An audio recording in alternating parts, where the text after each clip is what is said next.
आसमान हट जाएगा, पृथ्वी हट जाएगी, पर परमेश्वर का वचन कभी नहीं हटेगा। Heaven and earth will pass away, but the word of God will never pass away। अगर परमेश्वर ने कोई वायदा किया है, अगर कोई भविष्यवाणी को परमेश्वर के वचन में कहा गया है, तो वो निश्चित पूरा होएगा। Praise God. अपनी बहनों को मैं कहना चाहूंगी, पवित्र आत्मा से मैं आपको कहना चाहूंगी कि ये समय भारत में बहनों का समय है। हालेलुया। देबोरा के अभिषेक से उठने वाली बहनों का समय है ये। हालेलुया। युद्ध का समय है और आप लोगों में से कईयों को पवित्र आत्मा अभिषेक करना चाहती है, शक्ति से और सामर्थ्य से, with the spirit of boldness. एक योद्धा के समान आप डरे ना, किसी से डरे ना। हालेलुया। अपने चारों तरफ जो हो रहा है उन बातों को सुनकर आप डरे ना, परंतु आपका कान देबोरा की तरह पवित्र आत्मा की ओर खुला रहे कि प्रभु आप क्या कहते हो सकता है आज जो हमारे सामने आ रहे हैं, जो हमको सता रहे हैं, वो बहुत ही शक्तिशाली होंगे, लेकिन प्रभु अगर आप कहते हैं तो हम युद्ध करने के लिए तैयार हैं, हम प्रार्थना करने के लिए तैयार हैं, हम आगे बढ़ने के लिए तैयार हैं, क्योंकि पिता परमेश्वर, हे योद्धा प्रभु, अगर तू हमारे साथ है तो हम निश्चिंत जय को पाएंगे। हालेलुया। देबोरा के अभिषेक से परमेश्वर बहनों को उत्तर भारत में खड़ा करते हैं। हालेलुया। यीशु मसीह के नाम से आपको मैं आशीषित करती हूँ। हालेलुया। कभी अपने आप को दुर्बल ना समझे कि मैं एक महिला हूं, मैं क्या कर सकती हूं। परमेश्वर आपको खोजता है। एक बाराक को खड़ा करने के लिए परमेश्वर ने एक देबोरा को खड़ा किया, जो कि इस्राएल में एक माता के रूप में वो खड़ी हुई। उसके धैर्य को देखते हुए वो भविष्यवक्ता थी। चारों तरफ क्या हो रहा है उस तरफ उसका कान नहीं था, परंतु वो परमेश्वर के वचन को, पवित्र आत्मा के आवाज को सुनने के लिए जो है उसका आत्मा में एक ट्रेनिंग था। वो परमेश्वर के आवाज को सुनती थी। हालेलुया।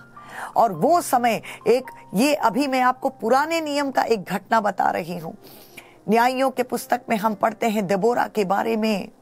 उन दिनों में नया नियम भी नहीं, पुराना नियम का समय, जब महिलाओं का जो स्तर इतना नीचा था समूह में, वो घर से बाहर नहीं निकल पाती थी, लेकिन पवित्र आत्मा के अभिषेक को पाते हुए, हालेलुया, इस्राएल को जो है जयवंत बनाने के लिए परमेश्वर ने एक स्त्री को खड़ा किया जिसका नाम था देबोरा। और उसी तरह से हम यहाँ पर देखते हैं इन बहनों को। Praise God.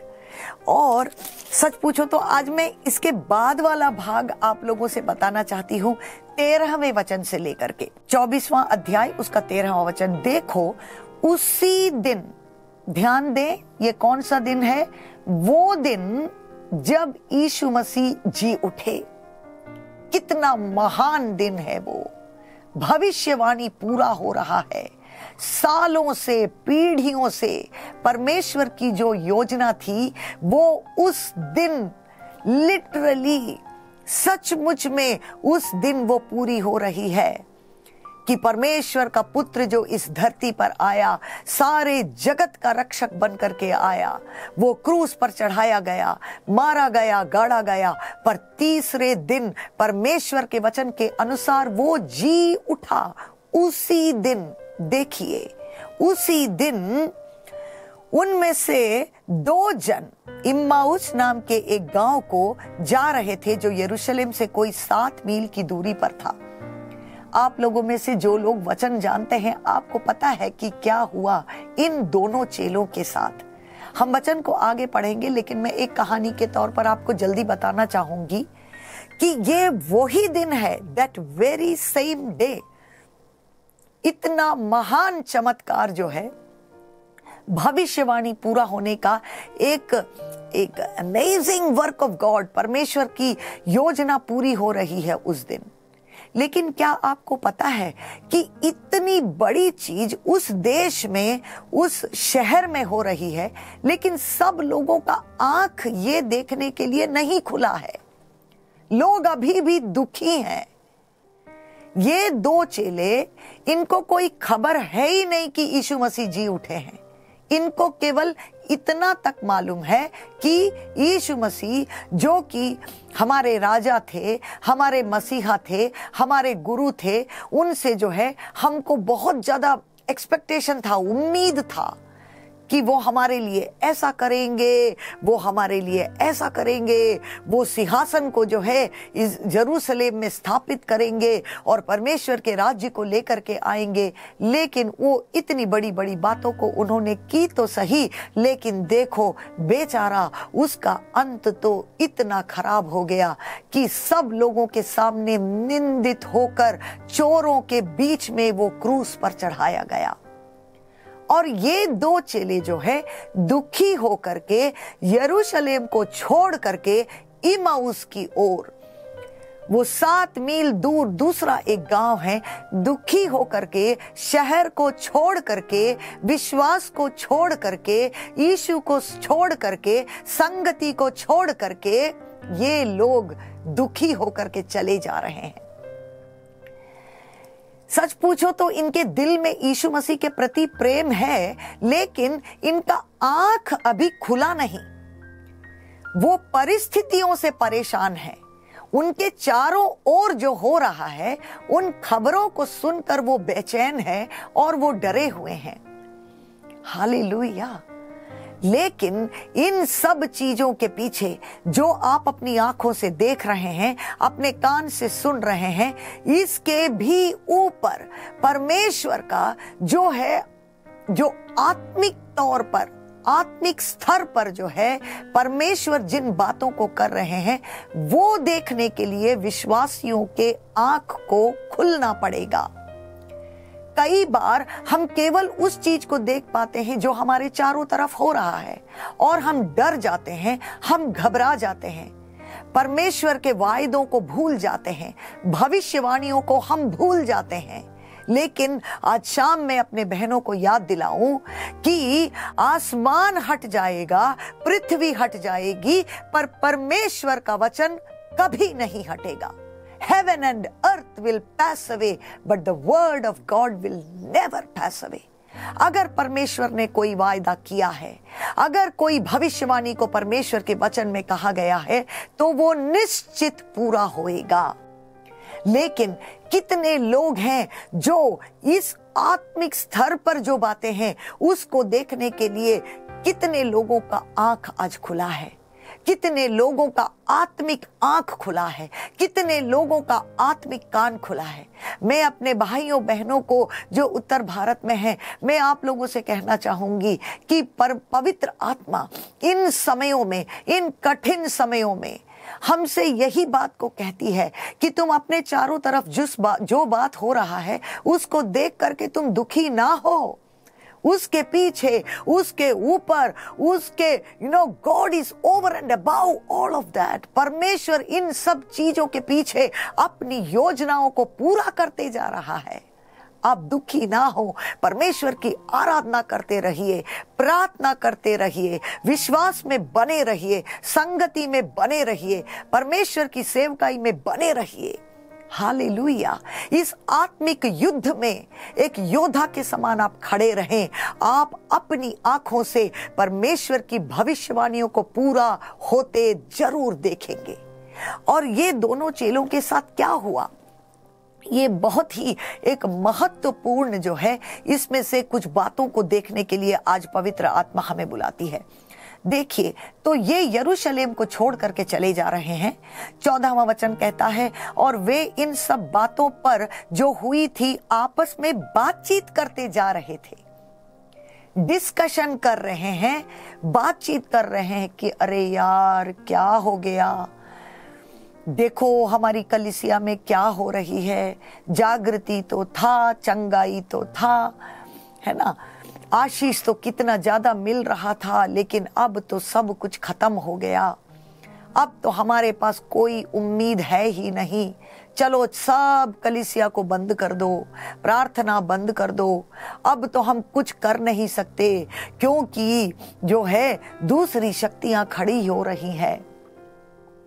हमारा जो है गवर्नमेंट हमारे अगेंस्ट में खड़ा हो रहा है, अब हम प्रार्थना नहीं कर सकते। इस तरह से जो है ये दोनों अपने आप में चर्चा करते आ रहे हैं। और जब वे आपस में बातचीत और पूछताछ कर रहे थे तो यीशु आप पास आकर उनके साथ हो लिया। Praise God. देखिए, जो यीशु मसीह मरे हुओं में से जो जी उठे, उनके बारे में चेले दुखी हो रहे हैं कि अरे बेचारा अच्छा आदमी था, अच्छा गुरु था, लोगों के लिए उसने कितना कुछ अच्छा किया, पर देखो कितना बुरा अंत हुआ उसका। वो इनके लिए पश्चाताप कर रहे हैं। इनको ये खबर मिला ही नहीं कि यीशु मसीह जी उठे हैं, और इन्हीं लोगों के साथ जीवित परमेश्वर यीशु मसीह इनके साथ जुड़ जाते हैं। Praise God. आज मैं आपको बताऊं कि हो सकता है कि आपका दिल चंचलित हो रहा हो सकता है आप डरे हुए हो, पर अगर आपके दिल में यीशु मसीह की ओर के प्रति बिल्कुल इतना भी प्रेम है, इतना भी विश्वास बाकी है, अगर आपका दिल उनको खोजता है, तो जीवित परमेश्वर आपके साथ आ करके बैठ करके आपको परमेश्वर के वचन में से जो है प्रकाशन देने के लिए तैयार है, आपके आंखों को खोलने के लिए तैयार है, स्वर्गीय बातों को दिखाने के लिए तैयार है। जिस तरह से यूहन्ना प्रेरित को पतमुस के द्वीप में सताव के कारण फेंक दिया गया, उनके साथ संगति करने के लिए कोई नहीं है। आज जब हमारे पासवानों को जेल में डाल दिया जाता है, हम रोते हैं, दर्द होता है, दुख होता है, सच है वो। लेकिन आप सोचें कि परमेश्वर का हाथ घट नहीं गया है। चाहे कोई भी जंगल में क्यों ना हो, कोई भी पतमुस में क्यों ना हो, किसी भी बंधन में क्यों ना डाल दिया गया हो, जिस तरह से यूहन्ना प्रेरित के ऊपर स्वर्ग खुल गया और वो आत्मा में ले जाए गए और उनको प्रकाशन दिया गया, उस तरह से हालेलुया सताव के बीच में भी स्वर्ग को हमारे ऊपर खोलने वाला परमेश्वर हमारे लिए जीवित है, और पवित्र आत्मा निरंतर रूप से हमारे लिए जो है हमें प्रोत्साहित करके हमें आगे बढ़ाने के लिए तैयार है। देखिए, यीशु मसीह इन लोगों के साथ हो लिए, परंतु उनकी आंखें ऐसी बंद कर दी गई थी कि उन्हें पहचान न सके। मसीह इनके पास आकर के बैठे हैं, पर इनका आंख इतना बंद है, बाहरी आंख नहीं, उनके दिल का आंख, आत्मिक आंख इतना बंद है कि उनको नहीं समझ में आ रहा है कि यीशु उनके पास है। उनसे पूछा, ये क्या बातें हैं जो तुम चलते चलते आपस में करते हो? वे उदास से खड़े रह गए। देखिए कितना खुशी का बात उस दिन यरूशलेम में हुआ, उस शहर में हुआ कि मसीह जी उठा, पर इनको तो खबर है नहीं, इनकी आंख खुली नहीं, परमेश्वर की योजना देखने के लिए इनकी आंख खुली नहीं, और ये दुखी हैं। मैं आपको बताऊं, कई बार ऐसा ही होता है, जब कभी परमेश्वर के भविष्यवाणी का पूरा होने का समय आता है, ठीक उसी समय सबसे ज्यादा सताव, सबसे ज्यादा पीड़ा जो है हमारे साथ होता है। कई बार ऐसा देखने में आता है, क्योंकि जब परमेश्वर के वचन का या भविष्यवाणी का प्रकट होने का समय आ जाता है इस पृथ्वी पर, तो शैतान जो है बहुत ज्यादा जो है घबरा जाता है, वो टेंशन में आ जाता है। आपको याद है जब मूसा पैदा हुए थे, आपको याद है जब यीशु मसीह पैदा हुए थे, तो उस समय राजा लोग घबरा गए, और कितना जो है हलचल मच गया उस शहर में। राजा ने तुरंत कह दिया कि सब जो है, सबके बेटों को मार डालो, 2 साल से नीचे जितने भी मेल चिल्ड्रन, बच्चे हैं, लड़के हैं जो पैदा हो रहे हैं, सबको मार डालो। अरे अचानक इतना सताव क्यों? बाहर आंख से अगर आप देखेंगे तो केवल आपको वही दिखेगा। किसी को यह नहीं पता है कि यीशु मसीह पैदा हुए हैं, उनको खत्म करने के लिए इतनी बड़ी योजना जो है शैतान लेकर के आ रहा है। माएं रो रही है, घर घर में जो है ये पीड़ा है, घर घर में जो है खून बह रहा है, माँ बाप रो रहे हैं क्योंकि जो है राजा के लोग आकर के हर घर से जो लड़के हैं 2 साल के नीचे हैं उनको मार दिया जा रहा है। बाहरी तौर से किसी को भी नहीं पता चला यीशु मसीह का जन्म हुआ है। परमेश्वर के जो है भविष्यवाणी के पूरा होने का समय है, इसीलिए जो है सारा नरक और शैतान जो है बिल्कुल हिला हुआ है और जो कुछ भी वो सत्यानाश कर सकता है वो कर रहा है। लेकिन मैं आपको कहूं, शैतान जो भी करे वो परमेश्वर की योजना को कभी रोक नहीं सकता है। परमेश्वर का वचन जरूर पूरा होगा। हमारे भारत देश में परमेश्वर भारी रूप से जो है रिवाइवल लेकर के आना चाहते हैं। हालेलुया। जिस तरह से अंतिम दिनों में सारे जड़ के ऊपर पवित्र आत्मा को जो है बहाने का परमेश्वर, गिराने का परमेश्वर का योजना है, वो हमारे भारत देश में होने का समय आ चुका है। और कई जगह पर परमेश्वर अपने लोगों को खड़ा कर रहे हैं, प्रेरित लोगों को, भविष्यवक्ताओं को, इवेंजलिस्ट को, पास्टर्स को। हालेलुया। परमेश्वर खड़ा कर रहे हैं। और क्योंकि ये जागृति का समय आ चुका है, क्योंकि हमारे भारत देश के जागृति का समय आ चुका है, इसीलिए सताव बढ़ रहा है। हम डरे ना, पर इसके बीच में हमारी आंख खुली रहे, पवित्र आत्मा की ओर हमारी आंख खुली रहे कि परमेश्वर आप क्या कर रहे हैं, आप क्या कर रहे हैं।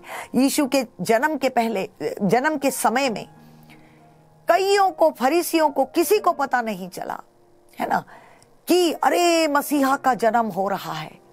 सब ने सोचा यूसुफ और मेरी का एक बच्चा पैदा हुआ, जिस तरह से कितने बच्चे पैदा होते हैं। आपको पता है कि मंदिर में प्रार्थना करते बैठे सिमियोन और अन्ना जैसे लोगों को केवल उनकी आंख खुली। इस 8 दिन के बच्चे को लेकर के जब माता पिता मंदिर में चले गए प्रार्थना करने के लिए, तो उन्होंने इस बच्चे को हाथ में ले लिया और वो धन्यवाद करने लगे, आराधना करने लगे और भविष्यवाणी करने लगे कि अरे ये तो मसीहा है। कई सालों से जो भविष्यवाणियों को हम सुनते आ रहे हैं वो आज हमारे बीच में पूरा हो रहा है। हालेलुया। लेकिन और लोगों को इसका खबर है ही नहीं। जो लोग प्रार्थना करते हैं उनके ऊपर भविष्यवाणी की आत्मा उतरती है, उन लोगों का आत्मिक आंख खुलता है और आप अपने चारों तरफ जो हो रहा है उसके भी ऊपर आत्मिक स्तर पर जो हो रहा है वो देखने के लिए परमेश्वर आपकी आंखों को खोल देता है। 18वां वचन, यह सुनकर उनमें से क्लियोपास नाम एक व्यक्ति ने कहा, क्या तू यरूशलेम में अकेला परदेशी है जो नहीं जानता कि इन दिनों में उसमें क्या क्या हुआ है। देखिए, यीशु मसीह से खुद क्वेश्चन कर रहे हैं ये लोग। उनका ये कहना है कि इतना जो है दुर्घटना हो गया है इस शहर में, ये तो दुखी होने का समय है। तुम अभी गाना गाते हो, तुम अभी आराधना करते हो, अभी आवाज उठाते हो, खुश होते हो, डांस करते हो, क्यों? ये सताव का समय है। आओ हम सब मिलकर रोएंगे, आओ हम सब मिलकर उदास होकर के कहीं एक जगह जो है कमरे के अंदर बंद होकर के बैठ जाते हैं। सब सेवकाई को जो है हम बंद कर लेते हैं। तो ये हम समझें कि जब हम केवल चारों तरफ की बातों को देखते हैं तो हम दुखी हो जाते हैं, लेकिन जब हम परमेश्वर की योजना को देखते हैं, परमेश्वर के भविष्यवाणी के पूरा होने का वो देखने के लिए परमेश्वर हमारी आंखों को खोल दे। और नीचे आते आते यीशु मसीह इनके साथ मिल गए और यीशु मसीह इनको समझाने लगे, इनको बताने लगे कि देखो तुम दुखी ना हो। यीशु मसीह के बारे में ऐसा कहा गया है कि वो मारे जाएंगे, गाड़े जाएंगे, पर तीसरे दिन वो जी उठेंगे। और अपने बारे में जो है बातों को इनसे कहने लगे और उनके साथ उनके घर में जा करके एक साथ बैठ करके वो संगति करते हैं। और देखिए उसका 30वां वचन क्या कहता है। जब वह उनके साथ भोजन करने बैठा तो उसने रोटी लेकर धन्यवाद किया और उसे तोड़कर उनको देने लगा। प्रभु भोज के समय में परमेश्वर अद्भुत कार्य आप लोगों के बीच में करे, हमारी आत्मिक आंखें खुल जाएं। हालेलुया, ऐसा चमत्कार पवित्र आत्मा आप लोगों के बीच में करे। तब उनकी आंखें खुल गई और उन्होंने उसे पहचान लिया और वह उनकी आंखों से छिप गया। उन्होंने आपस में कहा, जब वह मार्ग में हमसे बातें करता था और पवित्र शास्त्र का अर्थ हमें समझाता था, तो क्या हमारे मन में उत्तेजना ना उत्पन्न हुई? वे उसी घड़ी उठकर यरूशलेम को लौट गए और उन 11 और उनके साथियों को इकट्ठे पाया। वे कहते थे, प्रभु सचमुच जी उठा है और शैमोन को दिखाई दिया है। देखिए, परमेश्वर अद्भुत कार्य कर रहा है हमारे बीच में, हमारी आत्मिक आंखें खुल जाए। God bless you all. Thank you so much.